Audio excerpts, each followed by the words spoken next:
नमस्कार बच्चों, कैसे हैं आप? मजे कर रहे हैं आप घर पे खूब?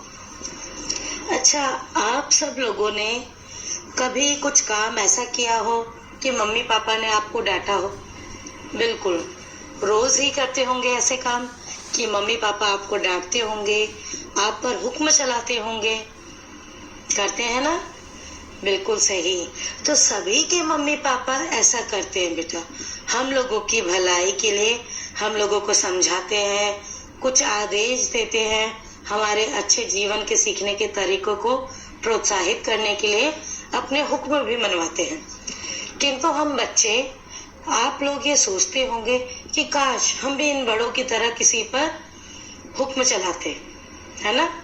तो आज ऐसे ही दो बच्चों की कहानी आपको सुनाती हूँ जो अपने मम्मी पापा की तरह उन पर भी हुक्म चलाना चाहते हैं, यानी वो भी जानना चाहते हैं कि बड़ों की जिंदगी कैसी होती है, हमें ही हमेशा क्यों डांट खाने को मिले, क्यों हम ही हमेशा हुक्म मानते रहे।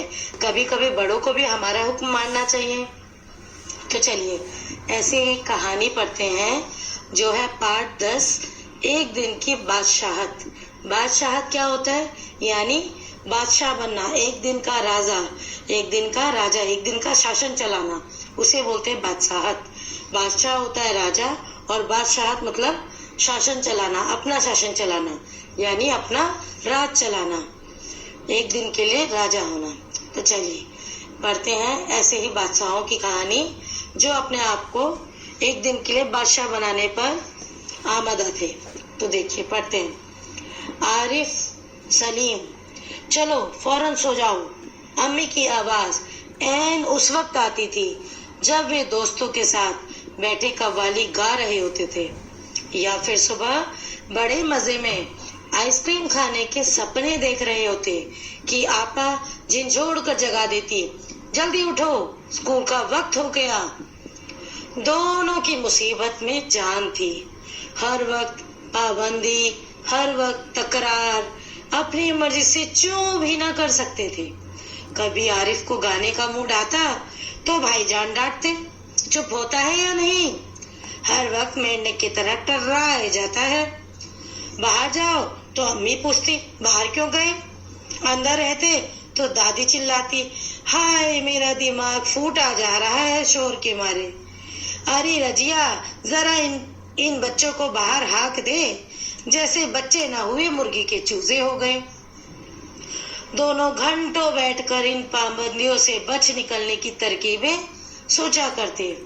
उन दोनों से तो सारे घर को दुश्मनी हो गई थी। लिहाजा दोनों ने मिलकर एक योजना बनाई और अम्मा की खिदमत में एक दरखास्त पेश की कि एक दिन उन्हें बड़ों के सारे अधिकार दे दिए जाए और सब बड़े छोटे बन जाए और छोटे बड़े बन जाए। किससे खिदमत की? अब्बा से। तो चलिए पहले इनका अर्थ जानते हैं कि इसमें क्या कहना चाहते हैं आरिफ और सलीम। तो आरिफ और सलीम दो लड़के हैं। वह अपने घर के हालात बता रहे हैं। बोलते हैं कि अम्मी बोलते हैं मम्मी को, उर्दू में मम्मी को अम्मी कहा जाता है। तो अम्मी की आवाज ऐन वक्त पर आती और बोलती फौरन सो जाओ, जब वे दोस्तों के साथ बैठे कव्वाली गा रहे होते थे। जब आरिफ और सलीम कव्वाली गा रहे होते थे अपने दोस्तों के साथ, माँ की ऐन वक्त पर यानी अंत में आवाज आती कि चलो फौरन सो जाओ। और या फिर वो दोनों सुबह आइसक्रीम के सपने देख रहे होते हैं, अपनी मनपसंद आइसक्रीम खाने के। आप भी देखते होंगे ना कभी कभी। तो इसी तरह ये दोनों भी देखते थे। तो उनकी आपा यानी दीदी झिंझोड़ कर जगा देती, जल्दी उठो, स्कूल का वक्त हो गया है। दोनों की मुसीबत में जान थी। हर वक्त पाबंदी, तकरार, हर समय उन पर पाबंदी रहती और लड़ाई झगड़ा होता रहता। अपनी मर्जी से बेचारे चूं भी ना कर सकते थे, यानी उन्हें ज्यादा बोलने का मौका ही नहीं मिल पाता था। जब भी आरिफ का मूड होता गाना गाने का तो उसके भाईजान उसको डांट कर चुप करा देते।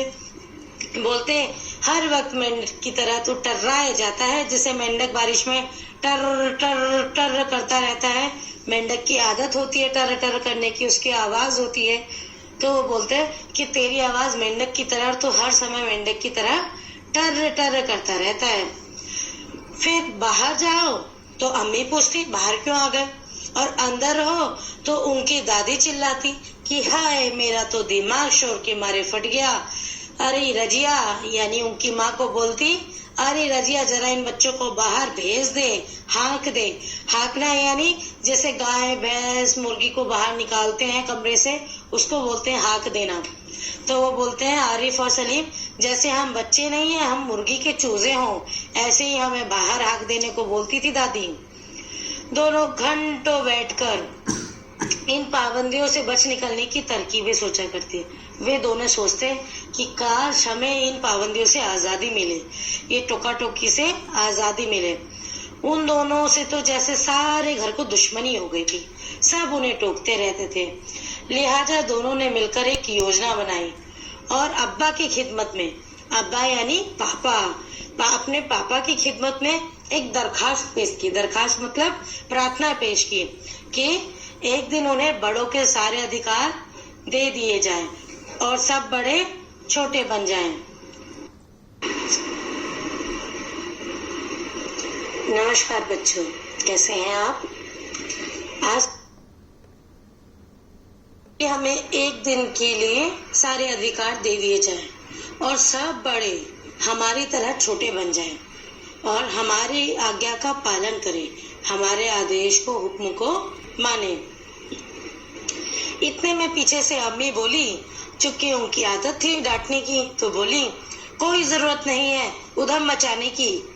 लेकिन अब्बा जाने किस मूड में थे, शायद अच्छे मूड में थे कि ना सिर्फ मान गए बल्कि यह इकरार भी कर बैठे, यह बोल भी बैठे कि कल दोनों को हर किस्म के अधिकार मिल जाएंगे।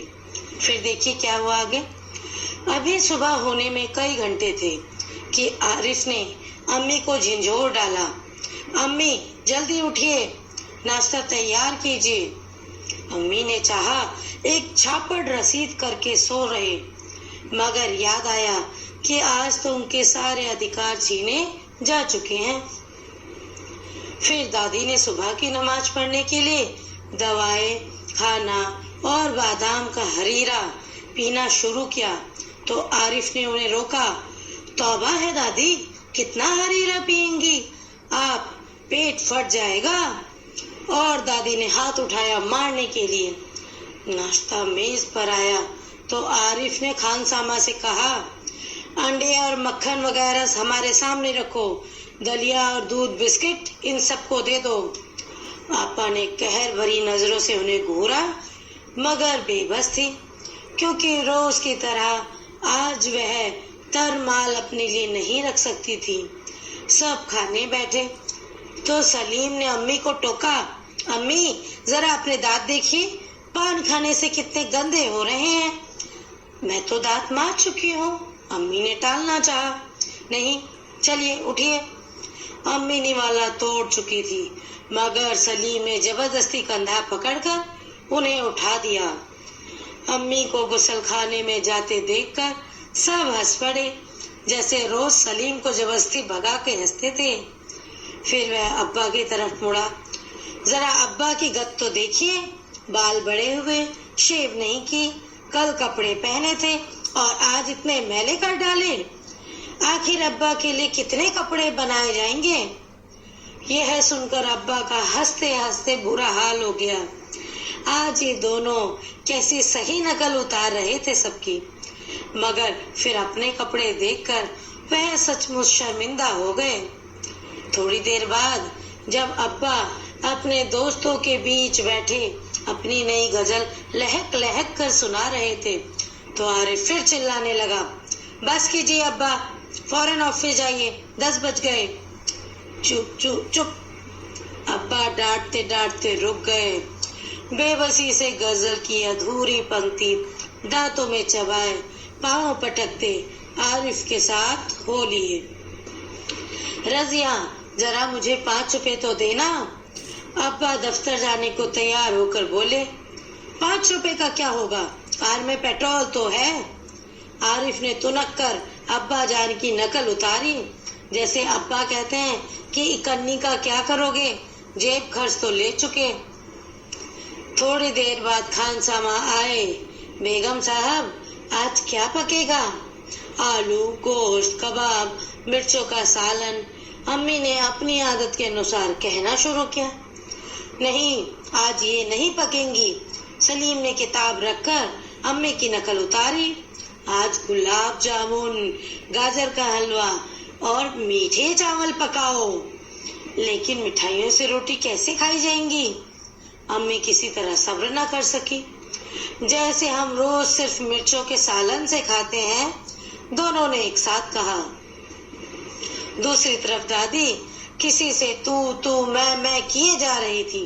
ओफो, दादी तो शोर के मारे दिमाग पिघलाए दे रही है। आरिफ ने दादी की तरफ दोनों हाथों में सिर थामकर कहा। इतना सुनते ही दादी ने चीखना चिल्लाना शुरू कर दिया कि आज ये लड़के मेरे पीछे पंजे झाड़ के पड़ गए हैं। मगर अब्बा के समझाने पर खून का घूंट पीकर रह गई। कॉलेज का वक्त हो गया तो भाई बहन अपनी सफेद कमीज को आरिफ सलीम से भाईजान अपनी सफेद कमीज को आरिफ सलीम से बचाते दालान में आए। अम्मी, शाम को मैं देर से आऊंगा, दोस्तों के साथ फिल्म देखने जाना है। खबरदार, आरिफ ने आंखें निकालकर उन्हें धमकाया। कोई जरूरत नहीं फिल्म देखने की, इम्तिहान करीब है और हर वक्त सैर सपाटों में गुम रहते हैं आप। पहले तो भाईजान एक करारा हाथ मारने लपके, फिर कुछ सोचकर मुस्कुरा पड़े। लेकिन हुजूर आली दोस्तों के साथ खाकसार फिल्म देखने की बात पक्की कर चुके हैं, इसलिए इजाजत देने की मेहरबानी की जाए। उन्होंने हाथ जोड़ के कहा।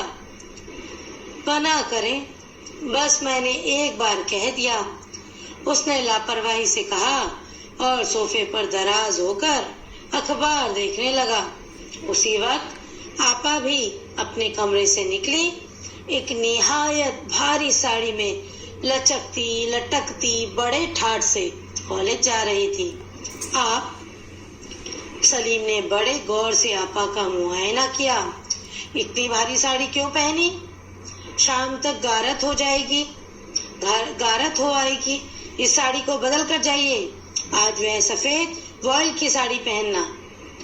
अच्छा, बहुत दे चुके हुक्म। आपा चिढ़ गई। हमारे कॉलेज में आज फंक्शन है, उन्होंने साड़ी की सिकने दुरुस्त की। हुआ करे, मैं क्या कह रहा हूँ सुना नहीं? अपनी इतनी अच्छी नकल देखकर आपा शर्मिंदा हो गई। बिल्कुल इसी तरह तो वह आरिफ और सलीम से उनकी मनपसंद कमीज उतरवा कर निहायत बेकार कपड़े पहनने का हुक्म लगाया करती हैं। दूसरी सुबह हुई। सलीम की आंख खुली तो आपा नाश्ते की मेज सजाए उन दोनों के उठने का इंतजार कर रही थी। अम्मी खानसाना को हुक्म दे रही थी कि हर खाने के साथ एक मीठी चीज जरूर पकाया करो। अंदर आरिफ के गाने के साथ भाईजान मेज का तबला बजा रहे थे और अब्बा सलीम से कह रहे थे, स्कूल जाते वक्त एक चवन्नी जेब में डाल लिया करो, क्या हर्ज है। तो देखिए कितना सुंदर पाठ है ये। इस पाठ को जिलानी बानो ने लिखा था उर्दू में, किंतु लक्ष्मी चंद्र गुप्त जी ने इन्हें हिंदी में अनुवाद किया है, उर्दू भाषा से हिंदी में अनुवाद किया है। चलिए अब इस पाठ का अर्थ जाने। देखिए, आपने पढ़ा था कि वे हुक्म चला रहे थे। जब उनको बोला गया कि आप एक दिन के बादशाह बन गए, तो उन्होंने हुक्म चलाया किस किस पर? अपनी अम्मी पर, अब्बा पर, है ना, अपनी बहन पर, भाई पर, सब पर हुक्म चलाया। तो देखिए शुरुआत कैसे हुई थी। उन्होंने शुरुआत की थी अपनी अम्मी से। अम्मी से उन्होंने बोला जल्दी उठिए, नाश्ता तैयार कीजिए। अम्मी सोई हुई थी और उन्होंने बोला जल्दी नाश्ता तैयार कीजिए। फिर अम्मी का मन तो हुआ एक झापड़ रसीद दे, यानी एक थप्पड़ मार दे, मगर उनको क्या याद आ गया था कि आज तो उनके सारे अधिकार छीने जा चुके हैं। और वो छोटी बन गई हैं और आरिफ और सलीम बड़े बन गए हैं। फिर दादी ने सुबह की नमाज पढ़ने के लिए दवाएं खाना और बादाम का हरीरा पीना शुरू किया तो आरिफ ने उन्हें भी रोक दिया। बोला, तौबा है दादी, कितना हरीरा पिएंगे आप, आपका पेट फट जाएगा। और दादी ने हाथ मारने के लिए उठाया कि तभी उन्हें क्या याद आ गया था कि आज तो वे छोटी हैं और उनके सारे अधिकार छीने जा चुके हैं। फिर नाश्ता मेज पर आया तो आरिफ ने खानसामा से कहा, खानसामा कौन होते हैं? रसोइया।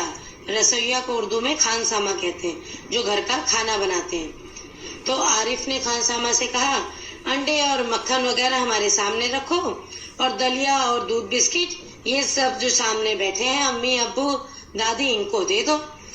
अब आपा ने कहर भरी नजरों से उन्हें घूरा। उनकी बहन को आपा को बड़ा गुस्सा आया, मगर वो बेबस थी क्योंकि रोज की तरह वह भी तरमाल अपने लिए नहीं रख सकती थी। बाकी रोज तो वो अपने लिए खूब घी से सना हुआ अच्छी चीजें अपने पास रख लेती थी, अच्छी अच्छी चीजें, और आरिफ सलीम को कहती थी दूध पियो। तो जबकि दूध पीना उनको पसंद नहीं था तो इसलिए वह आपा को उन्होंने ऐसा आदेश दिया और आपा गुस्सा कर रही थी। लेकिन जब आपा को याद आया कि आज तो हम छोटे हैं और आज इनका राज है तो आपा खून का घूंट पी गई, यानी जो उनको गुस्सा आया था उसको पी गई। अब जब सब खाने बैठे तो सलीम ने अपनी अम्मी को भी टोक दिया कि अम्मी जरा अपने दांत देखिए, पान खाने से कितने गंदे हो रहे हैं, जाइए और दांत मांज कर आइए। ठीक उसी प्रकार जिस प्रकार सलीम और आरिफ को उनकी अम्मी खाना खाते हुए उठाकर, खाना खाने से पहले उठाकर दांत मांजने रोज भेजती थी। अम्मी को गुसल खाने होता है बाथरूम, जहाँ आप नहाते हैं, नहाने का कमरा, उसे गुसल खाना बोलते हैं। अम्मी को गुसल खाने में जाते देखकर सब हंस पड़े, ठीक उसी प्रकार जैसे सलीम को जबरदस्ती भगाकर हंसते थे। फिर वह अब्बा की तरफ मुड़ा। अब आई अब्बा की डांट सुनने की बारी। अब्बा को बोले, जरा अब्बा की गत देखिए, बाल बड़े हुए हैं, दाढ़ी उन्होंने बनाई नहीं, शेव यानी दाढ़ी मूछे शेव नहीं की, कल जो कपड़े पहने थे आज इतने मैले कर डाले, आखिर अब्बा के लिए हम कितने कपड़े बनाएंगे। यह सुनकर अब्बा का हंसते हंसते बुरा हाल हो गया और वो खुश हो गए कि देखो कैसे उनकी एकदम सही नकल उतार रहे हैं। पर वह फिर अपने कपड़े देखकर सचमुच शर्मिंदा हो गए। थोड़ी देर बाद जब अब्बा अपने दोस्तों के बीच बैठे कर गजल गा रहे थे और सबको सुना रहे थे तो आरिफ फिर चिल्लाने लगा, बस कीजिए अब्बा, फौरन ऑफिस जाइए, 10 बज गए हैं। ठीक उसी प्रकार जिस प्रकार सलीम और आरिफ को टोका जाता था। अब अब्बा को गुस्सा तो आया, अब्बा बोलते बोलते रह गए, चुप चुप चुप। अब्बा के मुंह से यह आवाज निकलने ही वाली थी, किंतु अपनी बेबसी के कारण। कौन सी बेबसी? एक दिन का बादशाह जो उन्हें बनाया था और यह अब्बा ने खुद ही उन्हें बनाया था, तो अपनी इस बेबसी के कारण गजल की अधूरी पंक्ति अपने मुंह में चुपचाप दबाए आरिफ के साथ हो लिए। आरिफ की बात मान गए। फिर बोले, दफ्तर जाते वक्त बोले, रजिया जरा मुझे 5 रुपए तो देना। अब्बा दफ्तर जाने को तैयार होकर बोले। तभी आरिफ ने तुनक कर अब्बा जान की नकल उतारी और बोले, 5 रुपए का क्या होगा, कार में पेट्रोल तो है ना, आप 5 रुपए का क्या करोगे। जैसे ठीक अब्बा कहते हैं कि इकन्नी का क्या करोगे, जेब खर्च तो ले चुके। इकन्नी बेटा एक मुद्रा होती थी जो पहले चलती थी, किंतु अब इकन्नी, चवन्नी, अठन्नी कुछ नहीं चलता, अब केवल 1 रुपया चलता है। 1 रुपए से ऊपर की मुद्रा चलती है, ठीक है। तो थोड़ी देर बाद खानसामा आया। खानसामा कौन? रसोइया। बहुत अच्छे। तो रसोइया आया, बोला, बेगम साहब आज क्या पकेगा। तो बेगम साहब यानी बेगम साहब कौन थी? आरिफ और सलीम की अम्मी। उन्होंने बोला, आलू, गोश्त यानी चिकन, कबाब, मिर्चों का सालन। अम्मी ने अपनी आदत के अनुसार कहना शुरू कर दिया, लेकिन तभी सलीम किताब पढ़ रहे थे, किताब रखकर बोले, अम्मी की नकल उतारी और बोले, नहीं आज ये चीजें नहीं पकेंगी, आज गुलाब जामुन, गाजर का हलवा और मीठे चावल पकाओ। लेकिन मिठाइयों से रोटी कैसे खाई जाएगी। अम्मी किसी तरह सब्र ना कर सकी और बोली कि मिठाइयों के साथ कैसे खाना खाओगे, रोटी खाओगे। तो फिर आरिफ और सलीम बोले, जिस प्रकार हम रोज मिर्च वाली सब्जियों के साथ, सालन यानी सब्जियों के साथ खाना खाते हैं, ठीक इसी प्रकार आज आप भी मिठाइयों के साथ खाना खाओगी। ओफो, दादी तो शोर के मारे हमारा दिमाग पिघलाई जा रही है। फिर देखिए, वे अम्मी से आए दादी के ऊपर। दादी किसी से तू तू मैं किए झगड़ रही थी। तू तू मैं करना यानी झगड़ा करना। तभी आरिफ बोला, क्या बोला? ओफो दादी, तो शोर के मारे मेरा दिमाग कम किए जा रही है, हमारे दिमाग को पिघलाए जा रही है, दिमाग खराब किए जा रही है। आरिफ ने दादी की तरह दोनों हाथों में सिर थाम कर कहा, जैसे सलीम और आरिफ के बोलने पर दादी करती थी। इतना सुनते ही दादी ने चीखना चिल्लाना शुरू कर दिया कि आज ये लड़के मेरे पीछे पंजे झाड़ के पड़ गए हैं। मगर जब अब्बा ने समझाया कि आज उनकी बादशाहत है, तो बेचारी खून का घूंट पीकर रह गई, यानी गुस्सा अपना पी गई। अब कॉलेज का वक्त हो गया, तो भाईजान भी अपनी सफेद कमीज को पहनकर आरिफ और सलीम से बचते हुए दालान में आए। दालान यानी ड्राइंग रूम, बाहर जो बैठक रूम होता है। अम्मी, शाम को मैं देर से आऊंगा, दोस्तों के साथ फिल्म देखने जाना है। और अम्मी से बोले, शाम को मैं देर से आऊंगा, मुझे दोस्तों के साथ जाना है। आरिफ ने आंखें निकालकर उन्हें धमकाया। आंखें निकालकर यानी आंखें दिखाकर, खबरदार, कोई जरूरत नहीं है फिल्म देखने की, इम्तिहान करीब है और हर वक्त सैर सपाटे में गुम रहते हैं आप, यानी आपके पेपर, आपकी परीक्षाएं पास हैं, आप कोई फिल्म देखने नहीं जाएंगे और हर समय तुम सैर सपाटे में घूमते रहते हो, सैर सपाटा करते रहते हो। पहले तो भाईजान एक करारा हाथ लगे मारने, यानी एक थप्पड़ लगे मारने, लेकिन फिर सोचकर मुस्कुरा पड़े कि आज तो हम कुछ कर ही नहीं सकते। फिर बोले, लेकिन हुजूर आली, दोस्तों के साथ खाकसार फिल्म देखने की बात पक्की कर चुके हैं, इसलिए कृपया इजाजत देने की मेहरबानी करें, कृपया अपनी आज्ञा दें। उन्होंने हाथ जोड़कर सलीम और आरिफ से कहा। फिर वो बोले, बना करें यानी आशीर्वाद देकर, जैसे हम बोलते हैं सुखी रहो या आज्ञा है, उसी तरह आज्ञा है को बोला उन्होंने। ठीक है, इजाजत है, बना करें, बस मैंने एक बार कह दिया, उसने लापरवाही से कहा और सोफे पर दराज होकर अखबार देखने लगा। फिर बोले, बना करें, बस मैंने एक बार कह दिया। और यह सब बोलने के बाद वह सोफे पर बैठकर अखबार पढ़ने लगा। उसी वक्त आपा भी कमरे से निकली। एक निहायत भारी साड़ी में लटकती बड़े ठाट से कॉलेज जा रही थी। फिर देखिए, उनकी आपा, उनकी बहन एक भारी साड़ी पहनकर ठुमकते ठुमकते बड़े ठाट से कॉलेज जा रही थी। इतने में सलीम ने बड़े गौर से आपा को देखा और बोला, आप इतनी भारी साड़ी क्यों पहनी? शाम तक तो गारत हो आएगी, इस साड़ी को बदल कर जाइए, साड़ी खराब हो जाएगी। और आज वह सफेद वर्ल्ड की साड़ी पहनना। अच्छा, बहुत दे चुके हो, आपा चिढ़ गई। अब आपा को भी गुस्सा आया, वो भी चिढ़कर बोली, अच्छा, बहुत दे चुके हुक्म, लेकिन हमारे कॉलेज में आज फंक्शन है। और उन्होंने साड़ी की शिकने दुरुस्त की, शिकने यानी प्लेट्स, जो हम फ्लीट्स बनाते हैं अपनी साड़ी में, जो सलवटें आती हैं साड़ी में, उनको। तो हुआ करे, मैं क्या कह रहा हूँ सुना नहीं? किंतु सलीम बोला कि आपके फंक्शन है तो ठीक है, लेकिन मैं क्या कह रहा हूँ आपने सुना नहीं? अपनी इतनी अच्छी नकल सुनकर आपा शर्मिंदा हो गई, क्योंकि वो भी बिल्कुल उसी तरह आरिफ और सलीम से उनकी मनपसंद कमीज उतरवा कर बिल्कुल बेकार, निहायत मतलब बिल्कुल बेकार कपड़े पहनने का हुक्म दिया करती थी। तो आज उन्हें अपनी इस बात पर बड़ी शर्म आ रही थी, शर्मिंदगी महसूस हो रही थी। तो देखिए, सबको आरिफ और सलीम ने सबक सिखा दिया था। क्या सबक? कि किस प्रकार वो बच्चों पे, आरिफ और सलीम पर टोका टोकी करते थे। बड़े भाई बहन और मम्मी पापा दादी, उनको अब इस बात का एहसास हो गया था कि हम इन पर कितनी टोका टाकी करते हैं, कितनी पाबंदियां लगाते हैं। और उन्हीं पाबंदियों को जब आरिफ और सलीम ने उन पर लगाया तो फिर देखिए क्या हुआ। दूसरी सुबह जब हुई, सलीम की आंखें खुली तो आपा ने नाश्ते की मेज सजा रही थी और उन दोनों के उठने का इंतजार कर रही थी। और अम्मी खान सामा को हुक्म दे रही थी, रसोइयों को हुक्म दे रही थी कि हर रोज खाने के साथ एक मीठी चीज जरूर पकाया करो। और अंदर आरिफ के गाने के साथ आरिफ गाना गा रहा था और भाईजान मेज में तबला बजा रहे थे, टेबल पर मेज का तबला बजा रहे थे।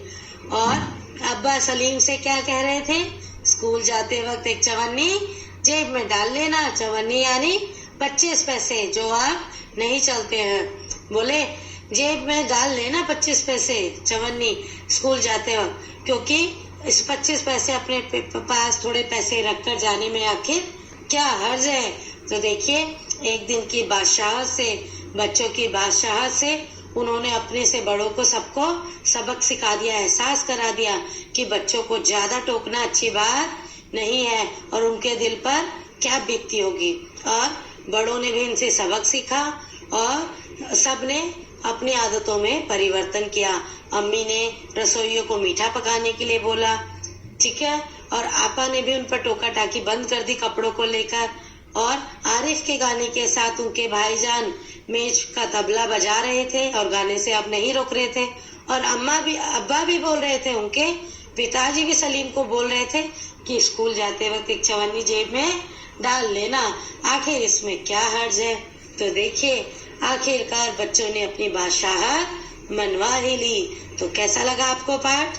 इसकी है उर्दू में है और इसका उर्दू से हिंदी में अनुवाद लक्ष्मी चंद्र गुप्त जी ने किया है। तो है ना अच्छा पाठ। चलिए अब इसके अभ्यास कार्य पर आते हैं। कहानी की बात। अब्बा ने क्या सोचकर आरिफ की बात मान ली? आखिर उनको ऐसा क्या लगा कि उन्होंने आरिफ की बात मान ली? तो बताइएगा। अगला है, वह एक दिन बहुत अनोखा था जब बच्चों के बड़े के अधिकार मिल गए थे। वह दिन बीत जाने के बाद इन्होंने क्या सोचा होगा? किन किन ने? आरिफ ने, अम्मा ने और दादी ने। तो सोचिए अगले दिन इन्होंने क्या सोचा होगा। तुम्हारी बात, अगर तुम्हारे घर में एक दिन के लिए सारे अधिकार दे दिए जाए तो तुम क्या क्या करोगी? ये तुम्हारी बात है, आपको खुद लिखना है। कहानी में ऐसे कई काम बताए गए हैं जो बड़े लोग आरिफ और सलीम से करने के लिए कहते थे। तुम्हारे विचार में उनमें से कौन कौन से काम उन्हें बिना शिकायत के कर लेने चाहिए थे और कौन कौन से कामों के लिए मना कर देना चाहिए था? तरकीब, दोनों घंटों बैठकर इन पाबंदियों से बच निकलने की तरकीबें सोचा करते थे। तुम्हारे विचार से वे कौन कौन सी तरकीबें सोचते होंगे? कौन सी तरकीब से उनकी इच्छा पूरी हो गई थी? क्या तुम उन दोनों को इस तरकीब से भी अच्छी तरकीब सुझा सकती हो? फिर आते हैं अधिकारों की बात पर। अधिकार, आज तो उनके सारे अधिकार छीने जा चुके हैं। अम्मी के अधिकार किसने छीन लिए थे? क्या उन्हें अम्मी के अधिकार छीनने चाहिए थे? उन्होंने अम्मी के कौन कौन से अधिकार छीने होंगे? पाठ के आधार पर बताइए। फिर देखिए बादशाहत। बादशाहत क्या होती है? चर्चा करो। दूसरा, तुम्हारे विचार से इस कहानी का नाम एक दिन की बादशाहत क्यों रखा गया? तुम भी अपने मन से सोचकर कहानी को कोई और शीर्षक दो। कहानी में उस दिन बच्चों को सारे बड़ों वाले काम करने पड़े थे। ऐसे में कौन एक दिन का असली बादशाह बन गया था? तो बताइएगा। फिर है तरमाल। अब देखिए पाठ में एक शब्द आया था कि आपा अपने लिए तरमाल रख लेती थी। तो तरमाल से क्या समझते हैं आप? रोज की तरह आज वह तरमाल अपने लिए ना रख सकती थी। पहला, कहानी में किन किन चीजों को तरमाल कहा गया है? दूसरा, इन चीजों के अलावा और किन किन चीजों को तरमाल कहा जा सकता है? तीसरा, कुछ ऐसी चीजों के नाम भी बताओ जो तुम्हें तरमाल नहीं लगती। चौथा, इन चीजों को तुम क्या नाम देना चाहोगी? सुझाव। फिर है मनपसंद कपड़े। आपके भी होंगे ना? बिल्कुल बिल्कुल इसी तरह तो वह आरिफ और सलीम से उनकी मनपसंद कमीज उतरवाकर निहायत बेकार कपड़े पहनने का हुक्म लगाया करती हैं। पहला, तुम्हें भी अपना कोई खास कपड़ा सबसे अच्छा लगता होगा। उस कपड़े के बारे में बताओ। वह तुम्हें सबसे अच्छा क्यों लगता है? दूसरा, कौन कौन सी चीजें तुम्हें बिल्कुल बेकार लगती हैं? क, पहनने की चीजें। ख, खाने पीने की चीजें। ग, करने के काम। घ, खेल। फिर है हल्का भारी। क, इतनी भारी साड़ी क्यों पहनी? यहाँ पर भारी साड़ी से क्या मतलब है? साड़ी का वजन ज्यादा था, या साड़ी पर बड़े बड़े नमूने बने हुए थे, या साड़ी पर बेल बूटों की कढ़ाई थी? बताइएगा। फिर ख प्रश्न, भारी साड़ी, भारी अटैची, भारी काम, भारी बारिश। ऊपर भारी विशेषण का 4 अलग अलग संज्ञाओं के साथ इस्तेमाल किया गया है। इन चारों में भारी का अर्थ एक सा नहीं है। इनमें क्या अंतर है? भारी की तरह हल्का का भी अलग अलग अर्थों में इस्तेमाल करो। तो ये था आपका पाठ। आप पाठ को ध्यान से पढ़िएगा, समझिएगा और इन अभ्यास कार्य को कीजिएगा। फिर मिलेंगे आपके साथ अगले पाठ के साथ। तब तक धन्यवाद।